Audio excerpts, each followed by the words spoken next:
అందరికీ నమస్కారం. Welcome to మనం టీవీ. నేను మీ పవన్ బెస్వాడ. మొత్తానికి విజయసాయిరెడ్డి రాజీనామా తర్వాత వైసీపీ రాజ్యసభ సభ్యత్వానికి అదేవిధంగా వైసీపీ పార్టీకి రాజీనామా చేసిన తర్వాత ఆయన బయటికి వచ్చి ఎట్లాగో రాజకీయాలకు దూరంగా ఉంటూ వ్యవసాయం చేసుకుంటారంటూ ఆయన చెప్పడం జరిగింది. కానీ ఇప్పుడు మొన్న విజయవాడలో సిఐడి విచారణ తర్వాత ఆయన బయటకు వచ్చి చేసిన కొన్ని వ్యాఖ్యలు పెద్ద దుమారమని చెప్తున్నాయి. కానీ ఆయన రాజీనామా చేసిన తర్వాత విజయసాయిరెడ్డి అనే వ్యక్తి ఒక హార్డ్ డిస్క్ని కేంద్ర పెద్దలకు అందించడం జరిగింది. దాంట్లో వైఎస్ జగన్మోహన్ రెడ్డికి సంబంధించిన చాలా సీక్రెట్ ఆ హార్డ్ డిస్క్లో ఉండటం జరిగిందనే ఒక వార్త ఇప్పుడు చర్చనీయాంశం అవుతుంది. దీనికి సంబంధించి చర్చిద్దాం. మనతో పాటు అందుబాటులో ఉన్నారు ప్రముఖ రాజకీయ విశ్లేషకులు అరసమల్లి శ్రీనివాసరావు గారు. సార్ నమస్తే. నమస్కారం అండి. విజయసాయిరెడ్డి నుంచి ఒక హార్డ్ డిస్క్ కేంద్ర పెద్దలకు అందడం జరిగింది. దాంట్లో జగన్మోహన్ రెడ్డికి సంబంధించినటువంటి అనేక రహస్యాలు ఉన్నాయి. మననే చెప్పారు విజయసాయిరెడ్డి, ఇంకా నేను నోరు విప్పి చాలామంది కొన్ని విషయాలు చెప్పబోతున్నాను, అవి భవిష్యత్తులో ముందు బయటకు రాబోతున్నాయి అంటూ ఆయన చెప్పడం జరిగింది. ఇప్పటికే కొంతమంది పేర్లు అయితే బయటకు పెట్టేశారు. డైరెక్ట్గా పేర్లని పాయింట్అవుట్ చేస్తూ ఆయన చెప్పడం జరిగింది. ఇప్పుడు ఈ హార్డ్ డిస్క్ వ్యవహారాన్ని ఎలా చూడాలి? ఇప్పుడు విజయసాయిరెడ్డి చెప్తాడు, సరే అతను జగన్మోహన్ రెడ్డి నన్ను దూరం పెట్టాడు, క్వార్టరీ దగ్గరగా ఉన్నారు, క్వార్టరీ పెరుగుతుంది, నేను తగ్గాను అని వాపోయాడు. నన్ను దూరం పెట్టేసాడు అంటే ఉంచుకున్నదే ఇంకొకరిని చూసుకుని నేను వదిలేసింది అనుకో, మనకి ఎప్పుడైతే టెన్షన్ వచ్చేది. అసలు పిల్లలు వదిలేస్తే వదిలిందిరా బాబు ఇంకో దాన్ని చూసుకుంటాడు. అలా కాకుండా ఉంచుకున్న దాన్ని పంపొందనుకో, రానిత్తలేదనుకో. ఇప్పుడు చింతామణి రానిత్తలేదనుకోండి, భవానీ శంకరుడు చాలా ఆవేదనగా పాటలు పాడేసి కూడా చూడండి చింతామణి నాటకం. ఓకే, అలాగా ఇతను బాధపడిపోతాడు తప్ప జగన్మోహన్ రెడ్డి దుర్మార్గుడు అని చెప్పట్లేదు. రాష్ట్రం సర్వనాశనం చేసేటు, ఈ రాష్ట్రం పాడైపోయింది వీడి వల్ల అని చెప్పట్లేదు. నన్ను రానివ్వట్లేదు, నన్ను ప్రేమించట్లేదు అని చెప్తున్నాడు. అబ్జర్వ్ చేశారా మీరు అతని మాటల్లోనూ? తర్వాత ఈ నేరాలన్నీ ఎవరు చేశారని చెప్పినట్టు కసిరెడ్డి రాజశేఖర రెడ్డిని, ఆ విక్రాంత్ రెడ్డి వీళ్ళు చేశారు అన్నాడు. కానీ వీళ్ళందరూ ఎక్కడ వాళ్ళు బాలిపచ్చగాళ్ళు, జగన్మోహన్ రెడ్డి గ్యాంగ్ కదా వీళ్ళు, దొంగల ముఠాలో వాళ్ళు కదా వీళ్ళంతా. ఆ ముఠా నాయకుడు చెప్తే చేశారని చెప్పాలా. నిజంగా నీ చిత్తశుద్ధి ఉండి, నీలో పరివర్తన పశ్చాత్తాపం కలిగి, నీలో ఒక అపరాధ భావం ఉండి బయటకు వస్తే కనుక నువ్వు ఏమీ చెప్పాలి. ప్రజలకు క్షమాపణ కోరుకుని నువ్వు ఎవరినైతే నోటుకొచ్చినట్టు మాట్లాడావు వాళ్ళని అందుకు క్షమాపణ చెప్పి, పింక్ డైమండ్ గురించి పశ్చాపత్తం మాట్లాడాను, నా చేతలా పల్లనవాడు చెప్పించాడు ఒక ధర్మారెడ్డి అన్నవాడు అని చెప్పాలా. నువ్వన్నీ చెప్పకుండానే ఏదో వచ్చి బయటకి హార్డ్ డిస్క్ ఇచ్చాను, హార్డ్ డిస్క్ బొచ్చు, నీ హార్డ్ డిస్క్ ఎవరికాలు కావాలంటే వాళ్ళు తెల్లదట్టి వీడు 16 నెలల జైల్లో ఉన్నాడో, ఎన్ని లక్షల కోట్లు కొట్టేసాడో వాళ్ళకి తెలియదు. మీకు నాకే తెలుసు, వాళ్ళకెందుకు తెలుస్తుంది? ఇతను ఎంత దొబ్బేసాడు నాకే తెలుసు. వాళ్ళకి తెలీదా? సెంట్రల్ ఇంటెలిజెన్స్ ప్రతి అడుగు, ప్రతి కదలిక, అణు వాళ్ళకి తెలుసు. ఎవరికి తెలియదు? అందరికి తెలుసు. లెక్కర్లో 1,00,000 కోట్లు కొట్టేసి ఉంటారు వీళ్ళు. నేను 50,000 కోట్లు అంచనా వేసాను, ఆ 10 నుంచి 1,00,000 కోట్ల దాకా ఎంతనో కొట్టేసి ఉండొచ్చు. ఇసుకలో అంతులేదు, మద్యంలో అంతులేదు, భూములు సచివాలయాన్ని కూడా తాగబెట్టేసాడు. ఇలాగ ఎక్కడికక్కడ ఎక్కడ చూసినా కానీ, ఏది ముట్టుకున్నా కానీ అక్కడ టపటపటపడమని 8,000 కోట్లు దొబ్బేసారని వచ్చేస్తుంది. అటువంటిప్పుడు వాళ్ళ మీద హార్డ్ డిస్కులు సరిపోవు, వాళ్ళకి ఒక మహాభారతం రాయాలి. అయితే ఈయన కేంద్రం సంబంధించి ఒక పెద్ద జాతీయ పార్టీలోకి విజయసాయిరెడ్డి వెళ్ళబోతున్నాడు. ఒక కేంద్ర పదవి ఆయనకు దక్కబోతుంది. ఈ నేపథ్యంలోనే ఈ హార్డ్ డిస్క్ వ్యవహారం బయటకు వచ్చినట్టు తెలుస్తుంది. ఏమంటారు? రాజకీయాలు పరమ పెంట కింద ఉన్నాయండి. వాళ్ళకి సిగ్గు, శరం, మానం, మరి అలా పనికమ్మాలు బోకులు అందరినీ కూడా చేర్చుకుంటున్నాడు ఎవడన్నా కానీ. ఓకే, ఇప్పుడు ఏ పార్టీ మినహాయింపు కాదు. పరమ రొట్ట ఇడి పురుగులెట్టేయడరా బాబు అంటే కూడా మంచి ప్రీతిగా చేర్చుకుంటున్నారు అందరూ. అసహ్యం వేస్తున్నారు రాజకీయాలు అంటే. సిగ్గులేదు, నిన్నదాకా మొన్నటిదాకా తిట్టుకుంటారు, ఎగిరెగిరి తన్నుకుంటారు, ఇవాళ మళ్ళీ సిగ్గు పడుకుంటారు ఒకే మంచం మీద. ఇంత దరిద్రమైన రాజకీయాలని మనం చూడాల్సి రావడం దురదృష్టకరం. ఈ ప్రజాస్వామ్య బూటీ ఆఫ్ డెమోక్రసీ అంటారు పైగా దీన్ని. ఏంటండి ఈ మన దేశం అసలు ఎంత దారుణమైన పరిస్థితిలో ఉందో తెలుసా మీకు? ఈ ప్రపంచంలో అతిపెద్ద ప్రజాస్వామ్య దేశం ఇది. అవును. ఈ అతిపెద్ద ప్రజాస్వామ్య దేశంలో దొంగలకి ఎక్కువ స్వేచ్ఛ ఉంటుంది ప్రజల కంటేనే. మీరు ఇప్పుడు ఒక మాట మాట్లాడితే మీకు ఆంక్షలు ఉంటాయి. మీకు అడుక్కు తినేవాడని అయి ఉండాలి మీరు, లేకపోతే జగన్లాగా 1,00,000 కోట్లు కొట్టేసి అదాని బ్యాచ్ లాగా అయి ఉండాలి. అంటే మీరు 1,000 కోట్లు కొలగొట్టేసి బ్యాంకులకు పొక్కెట్టేసి ఇంకో దేశం పారిపోతే కూడా మీరు సేఫ్. అంతేగాని మీ ఇంటి పక్కన కిరాణా కొట్టుకోవడానికి 2,000 ఇవ్వాల్సి వస్తే మీరు తోలు ఇచ్చేస్తారు. ఎగ్జాక్ట్లీ. మధ్యతరగతి, ఈ దేశం అంతా మధ్యతరగతిలో నిండిపోయి ఉంది. ఆ మధ్యతరగతిని పిండేస్తున్నారు వాళ్ళు. ముట్టోళ్ళు కూడా దుబ్బేస్తారు మళ్ళీ. ఎవరు ఎల్లరా బాబు అంటే ఊరుకోరు, కారిడోర్ ఇలా కొడతారు తీసిదాకా, ఇరిటేట్ చేస్తారు మళ్ళీ. అవునా కదా? ఊరుకుంటారు వాళ్ళు. ఇవ్వకపోతే ఎలవయాన్ని ఇసుకున్నానికి మళ్ళీ కొడతాను కూడా వస్తారు వాళ్ళు.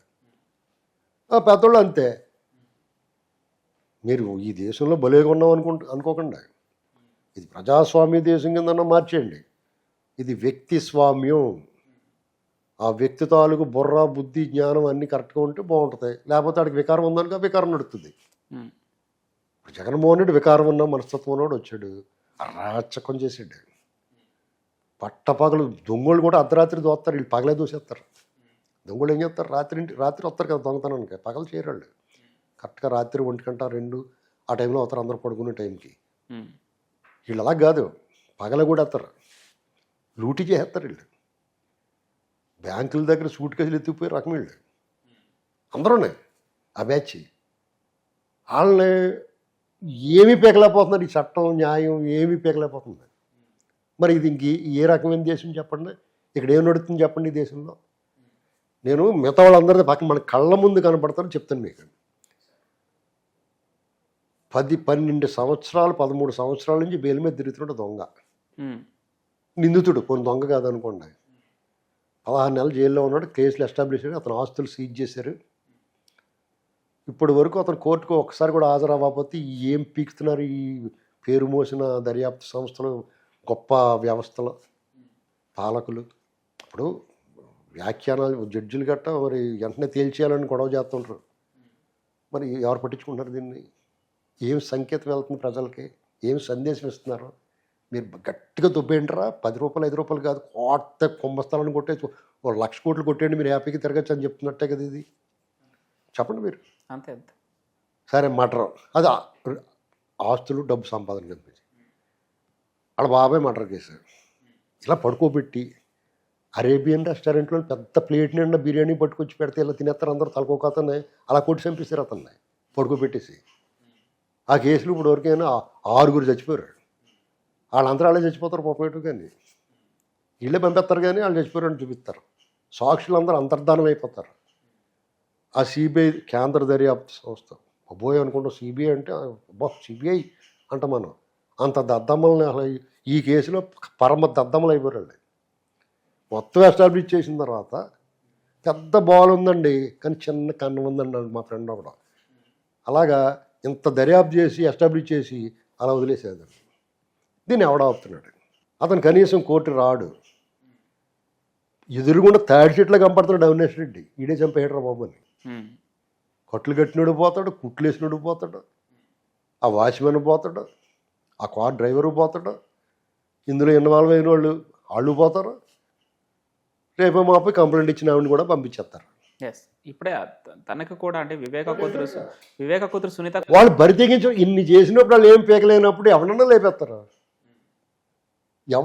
ఏం చేయగలుగుతారు చెప్పండి? కాసేపు ఏడు చూరుకుంటాం, ఆ వర్ధంతికి జయంతికి విధానాలు పెట్టుకుంటాం. అంటే 2019 నుంచి 24 వరకు 6 ఏళ్ళు అయిందండి అని చచ్చిపోయి. ఒక 4 అయితే వాళ్ళ అధికారంలో ఉన్నప్పుడు చనిపోవడం జరిగింది.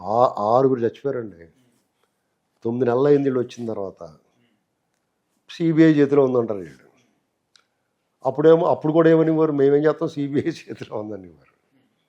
ఈ రెండాటికి సమాధానం చెప్పమండి. ఏ వ్యవస్థలైనా కంటెంప్ట్ ఆఫ్ కోర్టుల గురించి మాట్లాడేవాళ్ళు ఈ రెండాట్ల విషయంలో ఎవరి లోపం ఉందనేటువంటి చెప్పమనండి. అవునన్నాను.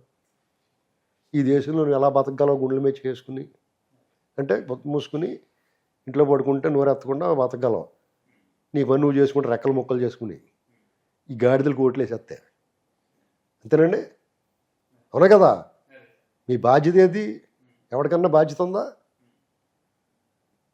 అప్పుడు దీన్ని బట్టి మీకు ఏం అర్థమవుతుంది?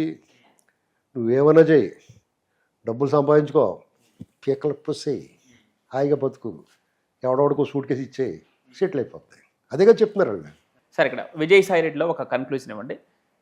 రాజకీయాల నుంచి నేను దూరంగా జరుగుతున్నా, వ్యవసాయం చేసుకుంటా అని చెప్పిన వ్యక్తి బయటకు వచ్చిన తర్వాత ఇప్పుడు ఒక్కొక్కరి పేరు బయట పెట్టడం, ఇప్పుడు ఈ హార్డ్ డిస్క్ వ్యవహారం బయటకు రావటం, దీని మీద ఏం చెప్తారు? ఏముండదండి అంత దొంగల మూట ఊరికే.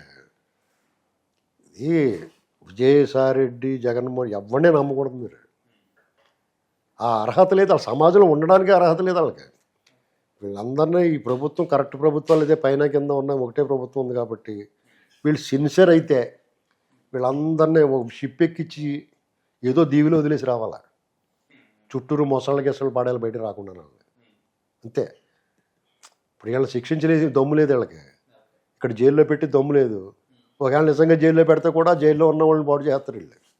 వాళ్ళు కొంచెం పరివర్తన చెంది పశ్చాత్తాపం చెంది మంచి పేరు తెచ్చుకుని బయటకు వద్దాం అనుకున్న వాళ్ళు కూడా మంచినీటి బావులు విషం కలిపినట్టు వీళ్ళందరినీ ఇందులో పెడితే వీళ్ళందరినీ తీసుకెళ్ళి ఏం చేయాలంటే ఒక దీవి ఎక్కడో చూడాలి. ఆటవికులు ఉంటారు చూడండి, అరుదైన జాతి ఉన్న వీళ్ళు ఉంటారు కదా, మ్యానేటర్స్ కాదు, వీళ్ళు ట్రైబల్స్ ఉంటారు కదా, వాళ్ళు ఎవరిని దగ్గర రానివ్వరు, ఎవరిని చంపేస్తారు వాళ్ళు. అలాంటి వాళ్ళు ఉన్న కాడ పాడేయాలండి. వాళ్ళు వీళ్ళు బయట రానివ్వరు, అక్కడే ఉంటారు వాళ్ళు. అర్థమైందండి? అంత తప్ప వీళ్ళని ఎలాగ బతకనిస్తే వాళ్ళ పెత్తనం కోసం పూర్వం రాచరికంలో కూడా రాచరికంలో కూడా రాజు ప్రజల సంక్షేమాన్ని క్షేమాన్ని కోరుకునేవాడు. అప్పుడు ఒక నియంతృత్వం నిరంకుశం ఉండేది, కానీ ప్రజల క్షేమం కోసం ప్రజలు ఏమనుకుంటున్నారో మారువేషంలో వెళ్ళి ప్రజారంజకంగా పరిపాలించడానికి ట్రై చేసేవాడు రాజు కూడా రాచరికంలో కూడా. వీళ్ళు అలా కాదండి బాబు, అసలు వీళ్ళు వీళ్ళ ఉద్దేశం ఒక మోడీ సాపరని ఏంటి కూడా తెలదు. వాళ్ళ పార్టీలో ఉన్న వాళ్ళు కూడా ఇబ్బంది పెడతారండి. ఇప్పుడు ఆ పార్టీలోకి వెళ్ళిపోయినా కానీ ఇబ్బంది పెడతారు, కులాన్ని మతాన్ని టార్గెట్ చేస్తారు. ఇక అన్ని రకాల భ్రష్టు పెట్టించారండి. ఏమన్నా వీళ్ళు ఈ సమాజంలో హానికరమైన మనుషులు. వాళ్ళే కాదు, వాడు కావాలి రావాలనుకున్నవాడు కూడా, వాళ్ళు ప్రేమించేవాళ్ళు కూడా వైరస్ అంటుకున్నట్టే. అంచేత ఈ వైరస్ మూలకారకమైన దాన్ని తొలగించాలి. తొలగిస్తే సైడ్ ఎఫెక్ట్స్ ఆగుతాయి. Right, thank you sir.